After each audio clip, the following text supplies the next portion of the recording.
You live in that sentence every day. Whether you have read Machiavelli or not, people look at you and decide how far they can go. They don't ask if you are kind, spiritual, or sincere. They ask, silently, "Can I push this one?" And if the answer looks like yes, respect disappears before a word is spoken. You were taught to be good. The world was taught to be strategic.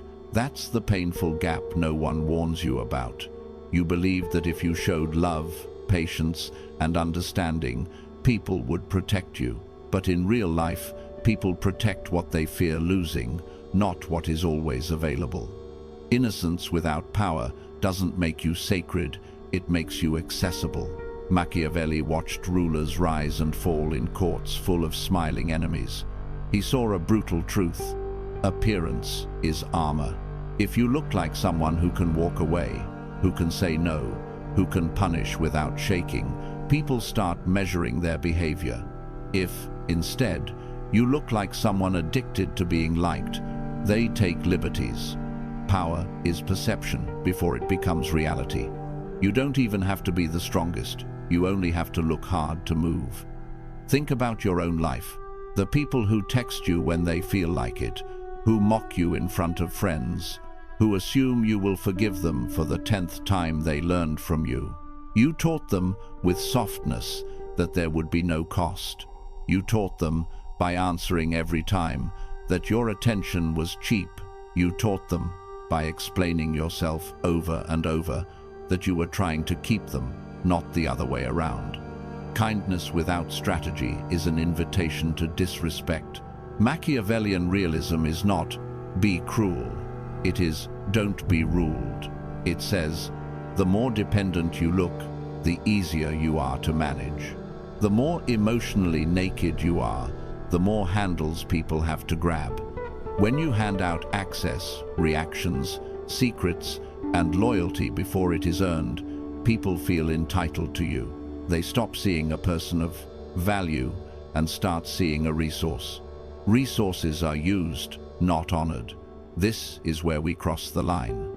Because to become untouchable, you can't keep living on the hope that people will suddenly become better. They won't.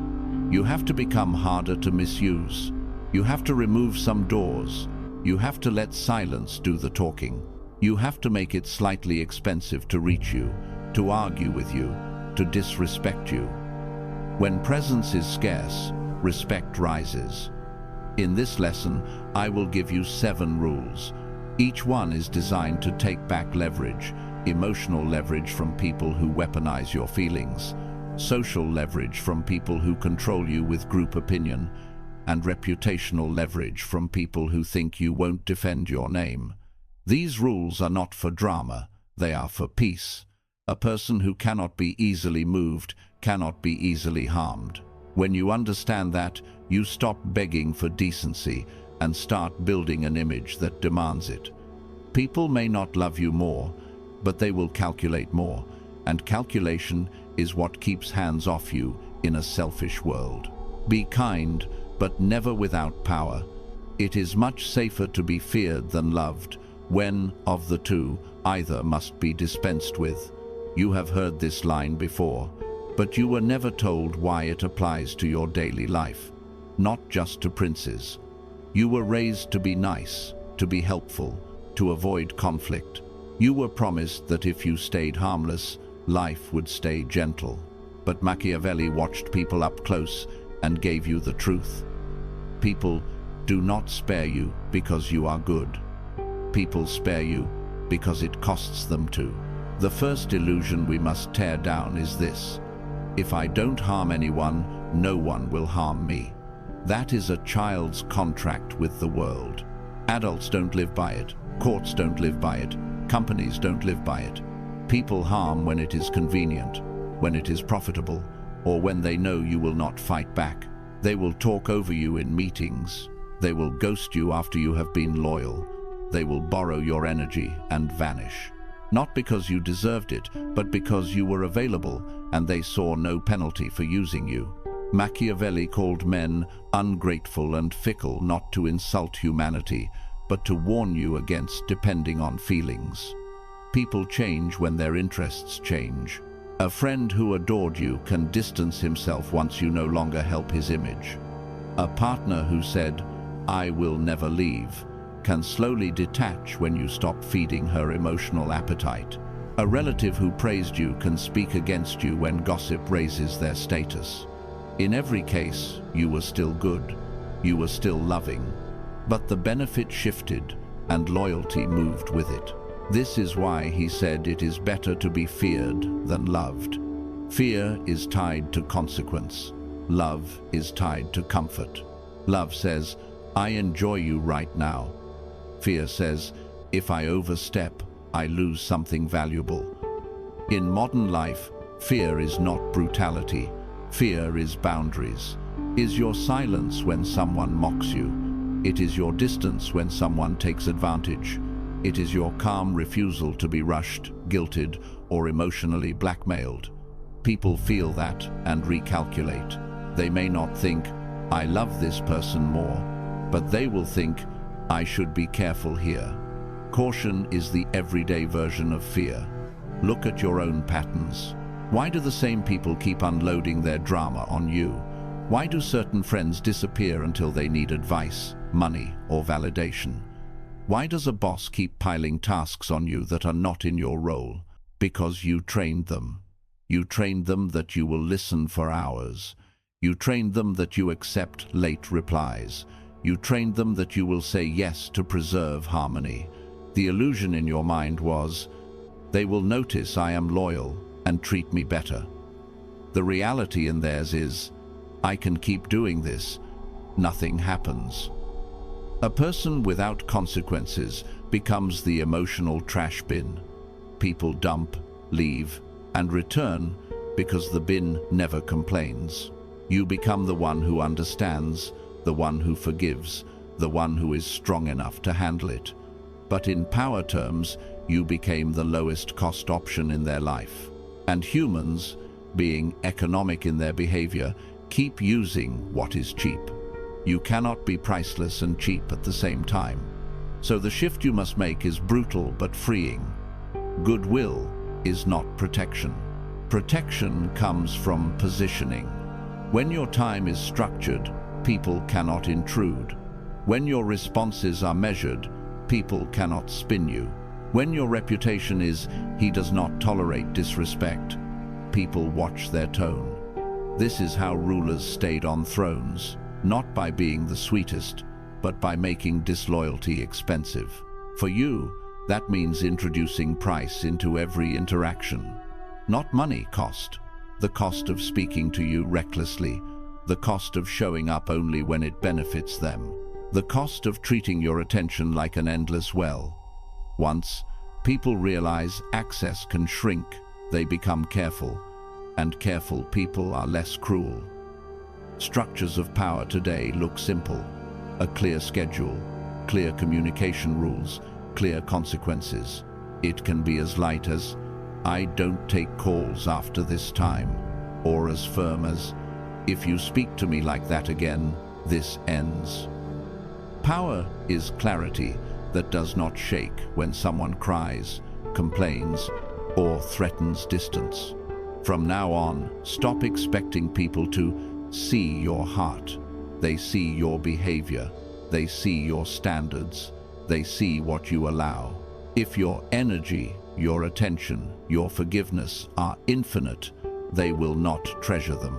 If access to you can be lost, if your tone drops when someone crosses a line, if silence replaces pleading, people will understand you are not governed by their moods. You are governed by principle. When you start thinking this way, you stop taking betrayal so personally. You see patterns, not tragedies. You stop saying, "How could they?" And you start saying, "I made it easy." That is Machiavellian maturity, moving from hope to structure. You do not have to become cruel to do this. You only have to become costly to mistreat. And that is what the rest of these rules will give you. A way to make yourself too expensive to play with, in a world that tests for weakness first and apologizes never. Stop expecting love to do the job of power.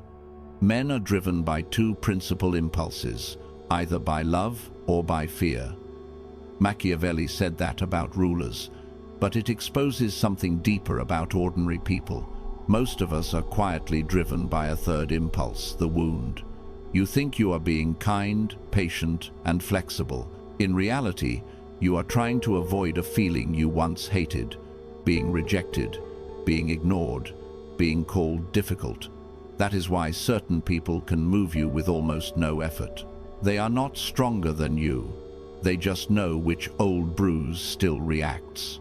Machiavelli warned that a prince must never make himself fully legible.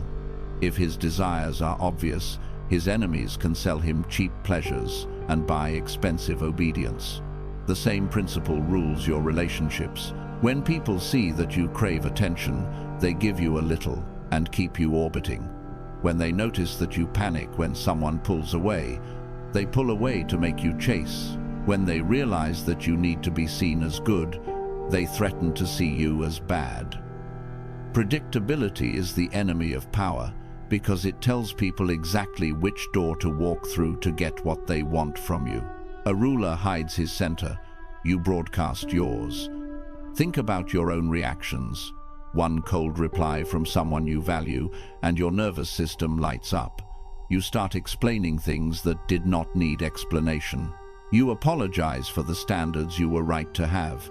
You laugh at a joke that actually hurts. You agreed to meet on their terms even though yours were clear. That is not a strategy. That is your shadow negotiating on your behalf. People do not have to be master manipulators to run you. They only have to repeat the trigger that makes you afraid of losing connection.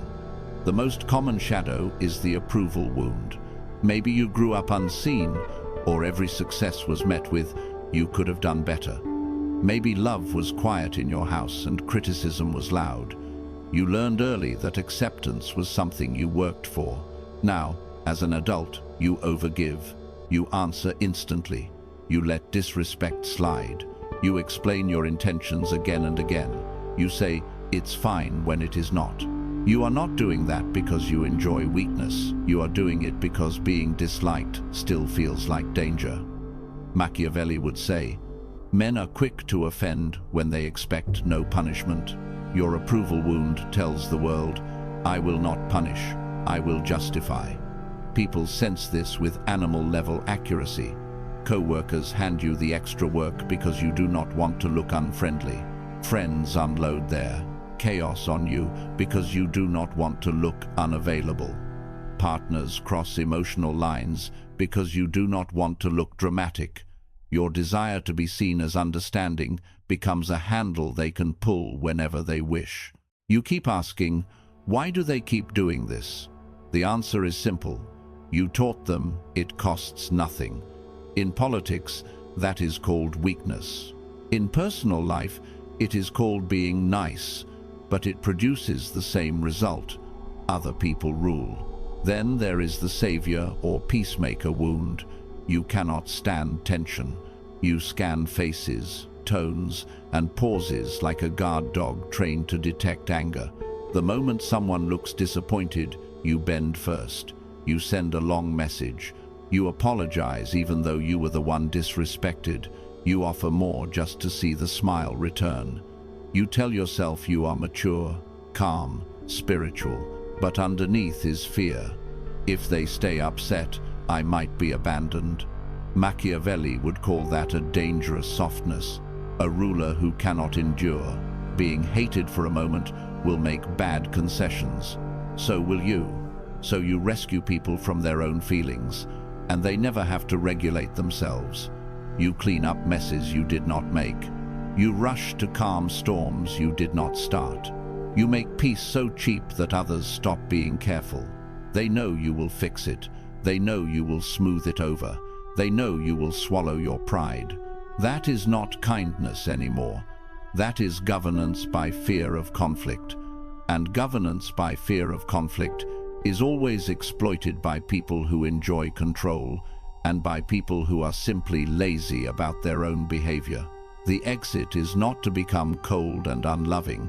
The exit is to become conscious. Naming the shadow gives you back choice. When you can say, I chase approval, you can pause before sending that late-night paragraph, trying to prove you are not the bad one. When you can say, I avoid conflict, you can let someone sit in the discomfort they created without rushing to rescue them. When you can say, I fear abandonment, you can refuse to run after someone who is using silence as a leash. In that moment, you stop making emotional decisions and start making strategic ones. This is where Machiavellian realism becomes healing. He is not telling you to destroy your heart. He is telling you to stop giving people the map. Keep some needs private. Do not announce, I hate being ignored, because someone will ignore you to control you. Do not confess, I can't stand when people are mad at me, because someone will stay mad until you surrender. Mystery protects power. Selective revelation protects peace. You decide who earns access to your softness, and you decide how much of your center is visible.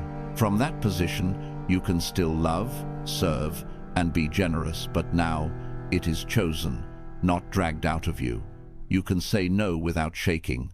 You can hold a boundary and sleep well. You can let someone walk away and refuse to collapse because you finally see the setup. They were never the master your wound was. And once you have named the wound, you can rule it instead of being ruled by it.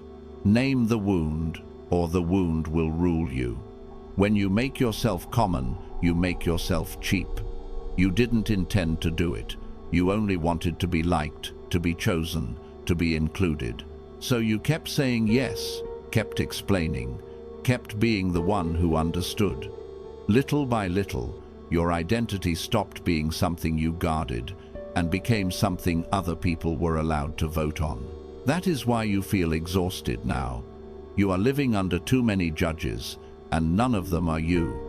This is the true cost of living unguarded. You don't just get disrespected once, you get trapped in a loop. It starts when you give more than the situation deserves: more attention, more patience, more access. At first, they take it happily. Then, as always happens when something comes easily, they pull away. You feel the shift in tone, the slower replies, the shorter sentences. Panic rises. You tell yourself, I must have done something wrong. So you chase. You send another message. You over-explain. You try to fix what was never clearly broken. The more you chase, the less they respect you. The less they respect you, the more you hate yourself for chasing. That is the cycle of humiliation. Give too much, they pull back. You pursue, they devalue. You collapse. All because they had full access to your emotions. Machiavelli would say this happened because you let people see how deeply they could move you. A ruler who is easily stirred is easily steered. The moment people realize your mood is tied to their approval, they have power over you. They can make you anxious by becoming distant. They can make you perform by becoming cold. They can make you apologize by looking disappointed. None of this requires them to be cruel. It only requires you to be too emotionally available. Access to your emotions was supposed to be earned. You gave it away in advance. Here is the harsh observation. People start to rank you according to how stable you look. In courts, companies, and families, control signals status. When you are steady, measured, and slow to react, people place you higher. When you are frantic, oversharing, desperate to repair, people place you lower, not because you are unworthy, but because volatility looks low. You become the one who can be interrupted, the one who can be teased, the one who can be left on red. They know you will come back. And when people know you will always come back, they stop doing the work of honoring you. This is how your identity begins to break apart. When you don't have a center, you borrow one from whoever is in front of you. With your partner, you become the endlessly forgiving one. At work, you become the reliable one who covers for everyone. With friends, You become the therapist who listens to problems you did not create. Online, you become motivational because it wins applause. None of those roles are bad, but when you have no internal throne, any role can recruit you. Machiavelli would say, those without their own power become instruments of another's power. You start serving stories that are not yours. You start protecting people who would not protect you back. You start carrying weight that was never your duty. So you accept titles that are convenient for others. Loyal, humble, available, always there. But notice how none of those titles protect you when someone wants to disrespect you. Being loyal doesn't stop betrayal. Being humble doesn't stop exploitation. Being always there doesn't make them stay. These are identities that serve them, not you. You thought you were being loving. You were actually being recruitable. And recruitable people rarely get treated like equals. They get treated like resources. The worst part is the overthinking that comes with this. You start running every conversation in your head. Did I sound rude? Was I too slow? Did they get bored? Are they mad? This is the mind of someone whose value is out there, not in here. You begin to perform even in private. You rewrite messages 3 times. You check who viewed your story. You measure pauses. You wake up tense because any small sign from them can ruin your whole day. That isn't love.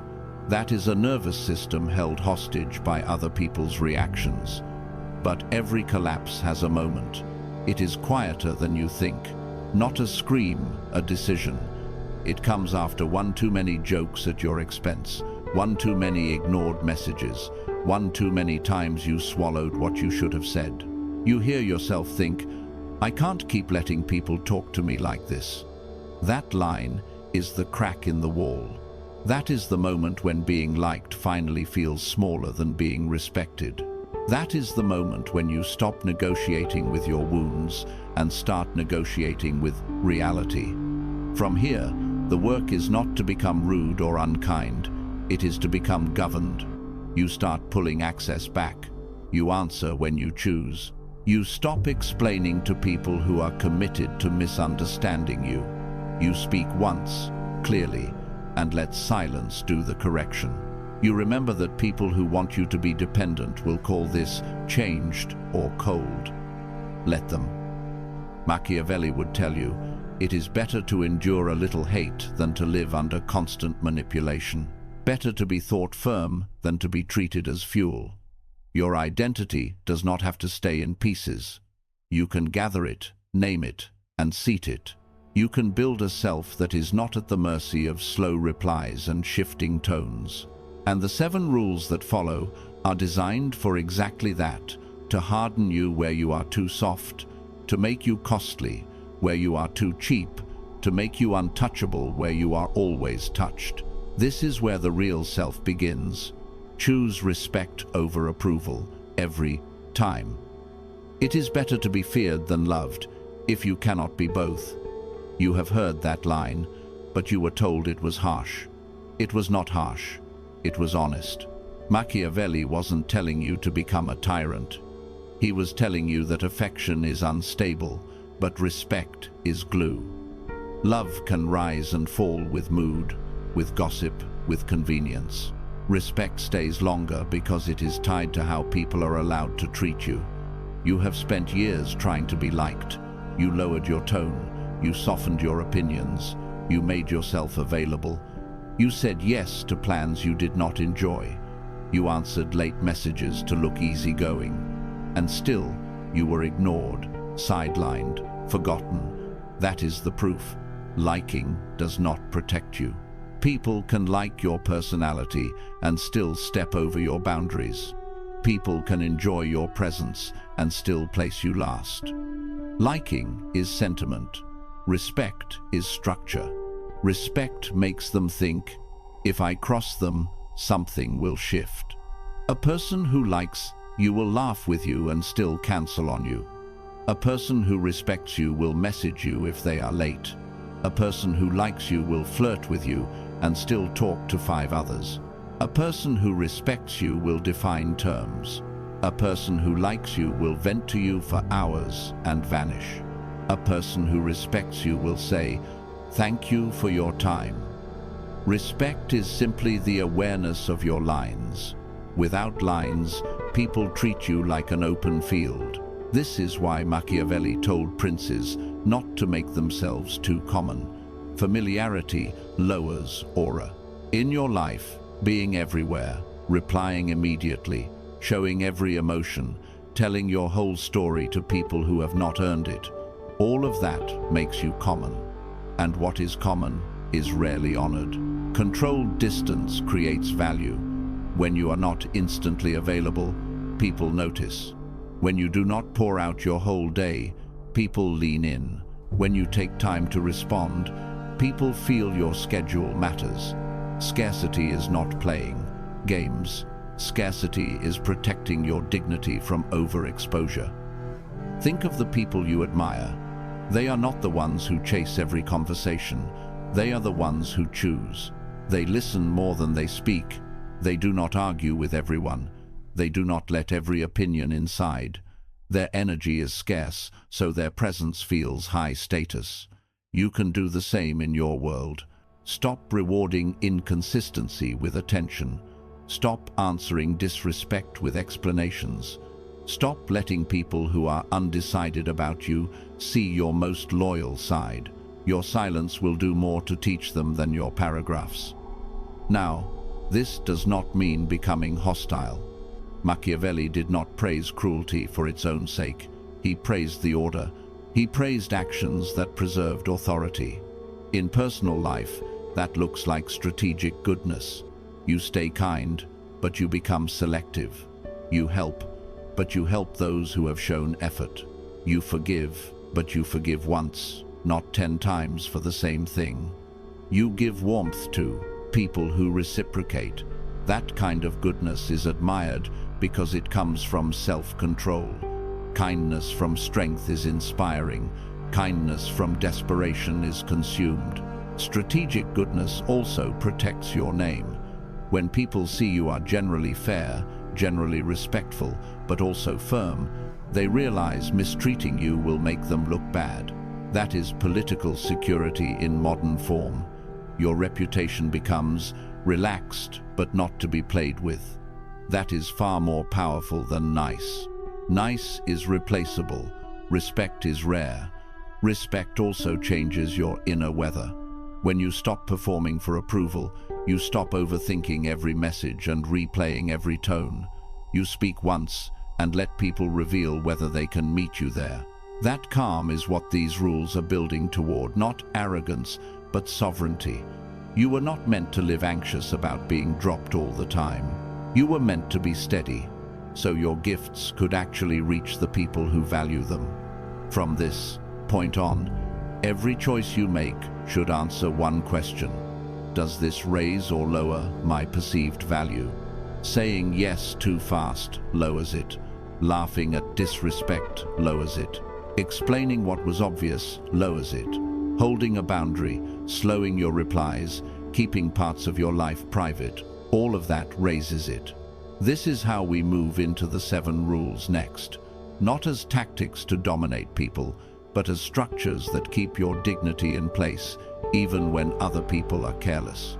Seek respect, and the right love will follow. Power is maintained by those who control access to themselves. You are not untouchable because you have a good heart. You become untouchable when people cannot easily reach, read, or move you. Machiavelli did not praise cruelty. He praised structure. He saw princes lose everything because they allowed too much access, showed too much need, or reacted too quickly. What destroys rulers also destroys ordinary people. These 7 rules are the antidote. Each one removes a handle others can grab, and each one makes you slightly more expensive to disrespect. Most people try to earn safety through likability. Machiavelli would call that a weak currency. Safety comes from positioning, from the sense that touching you carelessly will create inconvenience, loss, or embarrassment. These rules create that sense around you. Rule 1. Control your visibility. When everyone can study you, everyone can plan against you. If people always know where you are, how you feel, and how fast you respond, you become predictable, and predictable people are easy to corner. Machiavelli would say, appear when there is advantage, disappear when there is risk. In modern life, that means stop broadcasting every mood, stop replying instantly just to look friendly, and stop letting people track your routine. Be present, but not permanent. Share enough to signal life, hold back enough to signal importance. A person who is slightly out of reach is treated with more care than a person who is always on call. When your rhythm is not predictable, people cannot line up their demands with your weak moments. Uncertainty about your availability forces them to ask instead of assume. Rule 2. Never beg for emotional security. The moment you plead, "Are we okay? Please don't be mad. Tell me you still care," you reveal dependence. Dependence invites pressure. When someone knows you cannot stand losing them, they can ignore you, delay you, or disrespect you, because they are sure you will rush to repair it. Instead, steady yourself. I want connection, but do not worship it. Let them feel you, enjoy them, but you are not owned by them. That slight fear of losing you becomes your protection. People are more careful with those they might lose than with those who will always crawl back. Rule 3. Respond, don't react. Emotional reactivity is like handing someone a remote control to your nervous system. One sharp comment and you explode. One ignored message and you spiral. One careless joke and you start defending your whole character. Now they know exactly where to press next time.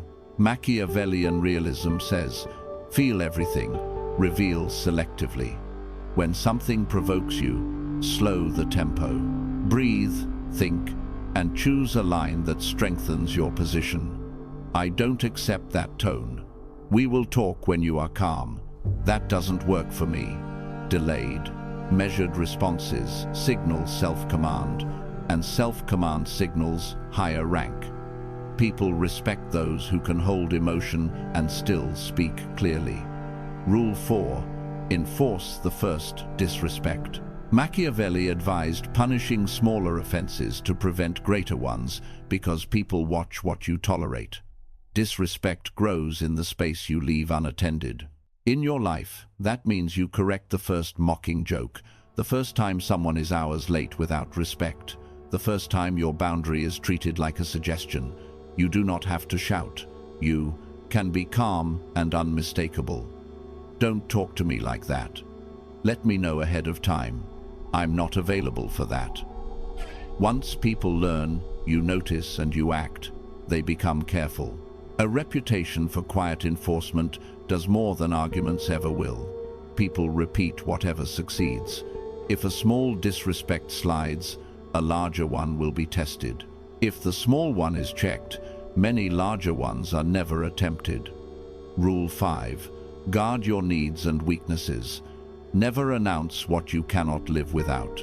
If you tell people, I hate being ignored, the immature will ignore you to control you. If you tell them, I break down when people are upset with me, they will stay upset until you fold. Keep your deepest hungers private. Share them only with those who have shown loyalty over time.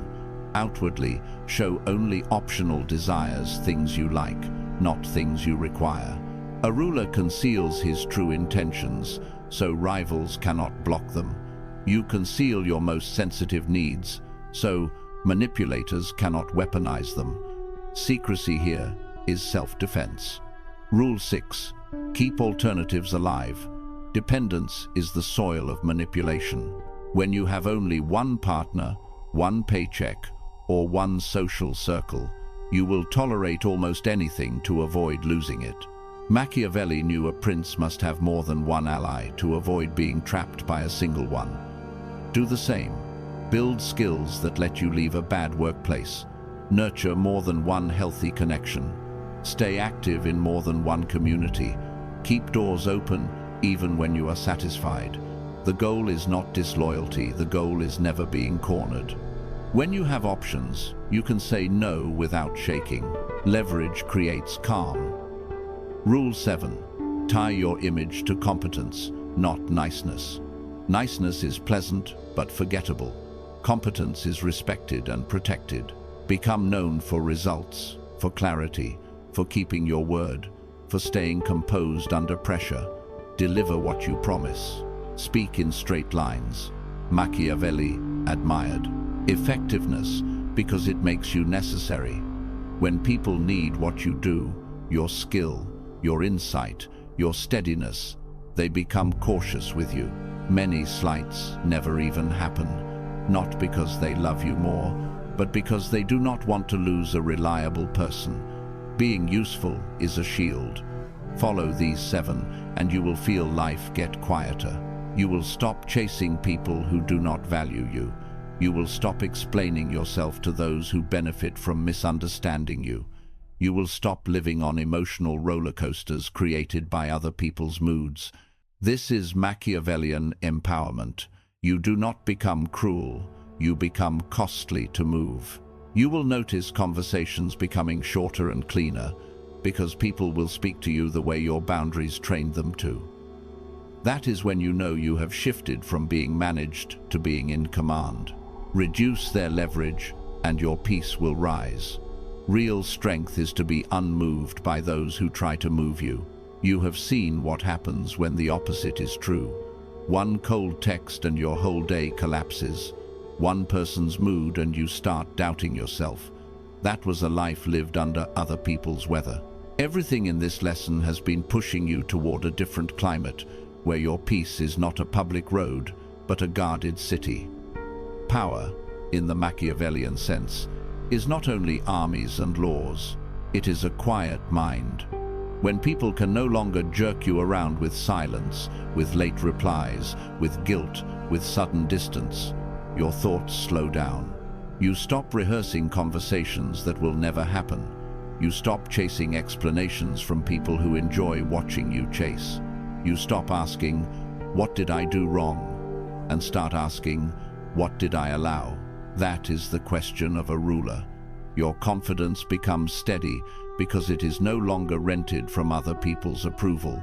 It is supplied by your own discipline. This does not mean you become cold. It means you love from height. You can still be generous, still be funny, still be romantic, still be loyal, but now it is chosen. You are not pouring out love to prove you deserve to stay. You are giving it because it matches your standard. Distance protects love because it keeps you from being common. When people know you can withdraw, they value when you stay. When people know you are not addicted to them, they relax into real connection. You stop performing affection to earn safety and start expressing affection because it is aligned with your wisdom. Peace is not punishment. You are not cutting people off to feel superior. You are cutting off the channels that keep you in anxiety. You are choosing conversations that do not insult your intelligence, relationships that do not require begging, environments that do not reward chaos. That selectiveness is what turns power into rest. You finally live in rooms where you do not have to convince anyone of your worth. Machiavelli watched rulers lose power because they wanted to be loved at any cost. You have seen people lose peace for the same reason. They turned themselves into entertainment, into therapy, into an ATM, into a permanent yes. You will not do that. Your mission, your work, your family, your God, these deserve a centered version of you, not a scattered one. When you are hard to move, you can show up for what matters without resentment, because no one is draining you through 1,000 small manipulations. Remember this too, the people history remembers are not the most agreeable, they are the most unshakable. They were calm when others panicked. They held their line when others begged. They kept their word when others chased popularity. In everyday life, it looks like the parent who doesn't let disrespect pass, the leader who won't trade standards for likes. The man or woman who can walk away from what insults the soul. That is the real legacy of the untouchable, not noise, but example. So if you feel yourself softening back into old patterns, return to the core rule. Make it costly to move you, costly in time, costly in access, costly in emotion. Not because you are cruel, but because your peace is expensive to build and easy to break. Let people rise to meet you. Let people earn deeper access. Let people feel your steadiness and adjust their behavior upward. This is how strength turns into serenity. Others start doing the regulating you used to do for them. You began this wanting to be liked. You will leave this wanting to be grounded. That is growth. Because once no one can push you off center, you finally have space to think, to build, to love, to lead. Guard your peace, and your peace will guard you.